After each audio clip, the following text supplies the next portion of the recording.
Good afternoon, fellow Ugandans and members of the international community. I'm known by the names I Aroma Patrick. I am a lawyer by profession, human rights activist, and a political analyst.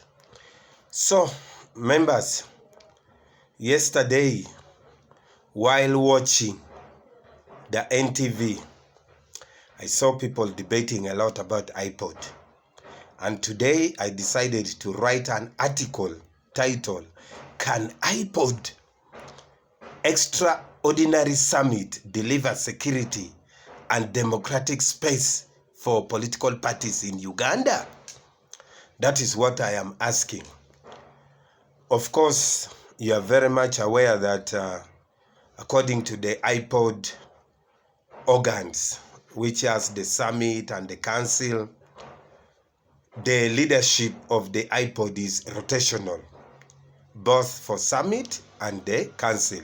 So this time, it is so happened that the leadership of the IPOD falls under the National Resistance Movement, and the chairman of the National Resistance Movement, of course, is President Museveni, and they are planning to call for the Extraordinary Summit this very Friday. Today is just Wednesday.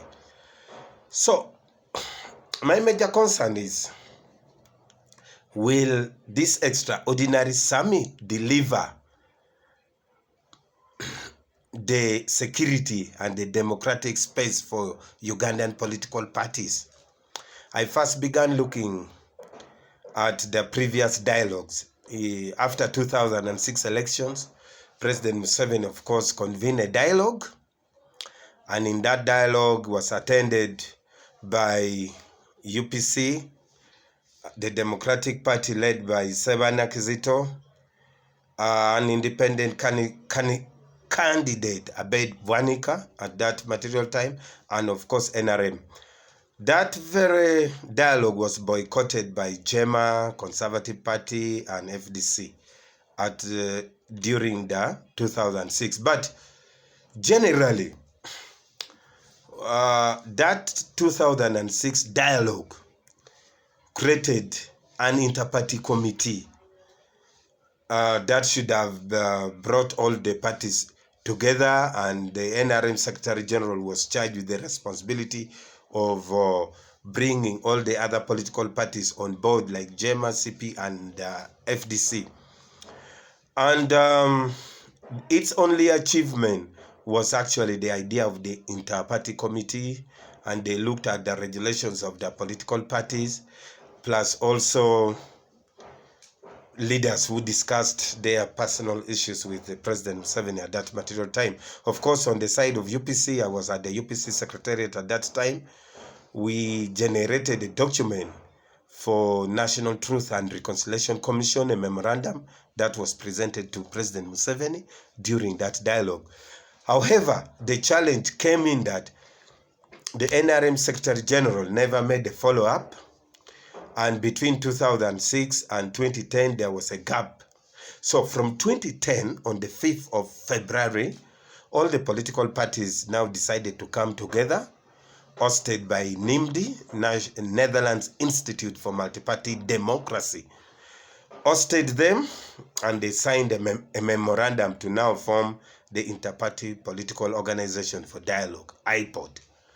Now, since its formation, of course, I participated in IPOD activities a lot as the national youth leader of UPC between 2011 and 2015.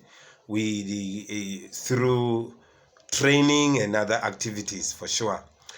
IPOD since that time achieved a lot, by the way, in terms of the training of political parties, training policy analysts, contributing towards advocacy for the political reforms in Uganda, and also the electoral reforms. In fact, I'm going to attach a document of the 2015 electoral reforms, which has never been included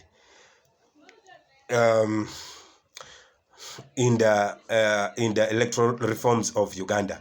Now, coming back to this debate of the Friday, should political parties attend I would say yes. I know I personally don't support NRM, I don't support President Museveni, but let the party call it a bluff and attend, because we know that constitutionally and legally, President Museveni is still President of the Republic of Uganda and the chairman of NRM. Although legitimately, we also know for a fact that President Museveni did not win the presidential election of January 2014-2021. Even the European Union Parliament debated and passed and confirmed that he never won. American Embassy and the State Department have called for the audit of the Ugandan elections. So, the truth of the matter is what transpired in the last election, the kind of brutality which was witnessed right from the beginning of election up to the end, even post-election environment, we are still witnessing kidnaps, torture and brutality. It is a clear pointer to the fact that President Museveni did not win. However, much as he did not win and he may not be the legitimate president of Uganda 5 years up front, it does not stop members of the opposition parties from attending the dialogue. Now, looking at the current situation where the Supreme Court will no longer be presiding over the election petition filed by NOP, and the withdrawal of the petition by Chagulanyi, Sentamo, Bobby Wine, the president of NOP, the best avenue for resolving the pending political crisis in Uganda currently is only through dialogue. So, dialogue through IPOD is the best mechanism. Parties or political parties should really attend, and in my own view, there are so many pertinent issues to be discussed. First of all, political party leaders should be given the space to present the state of the country report, how they view Uganda currently during such a dialogue. Secondly, we need to talk about the electoral reforms. We must start working on the electoral reforms now for 2026. And then thirdly, there are certain amendments in the constitution that must be really done.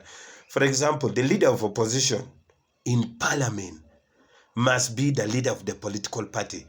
Like Bobby Wine Chagulanyi should actually be the leader of opposition in parliament. And then the law, the Political Parties and Organization Act, should be amended in such a way that at least it allows the president of the party, the secretary general of the political parties, and one national party official to automatically become members of parliament, like in other countries, such that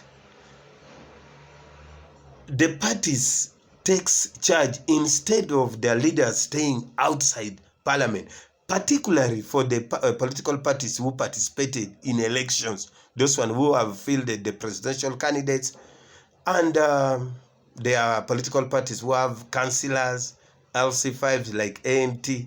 They should also be given opportunity. Actually, even IPOD right now needs to amend its rules on how it will operate, because it may not only accommodate the parties who have representations in parliament. A viable political party like ANT should actually be included to be part of the system. And then other potential political parties who are really serious, should also be included to be part of the IPOD. So there are a lot of things to be discussed at this material time. And because we do not have any dialogue system within Uganda, it would be better to include Uganda Joint Christian Council, Uganda Law Society, the Parliament. Particularly, we need the Speaker of Parliament and our commissioners to be part of this. So that the entire process is really representative. So, ladies and gentlemen, I have written this article. It is my contribution and it is my advocacy as I Aroma Patrick towards the Ugandan democratic process. We need good governance in this country. We need the rule of law, and we need to entrench constitutionalism in our country. Thank you.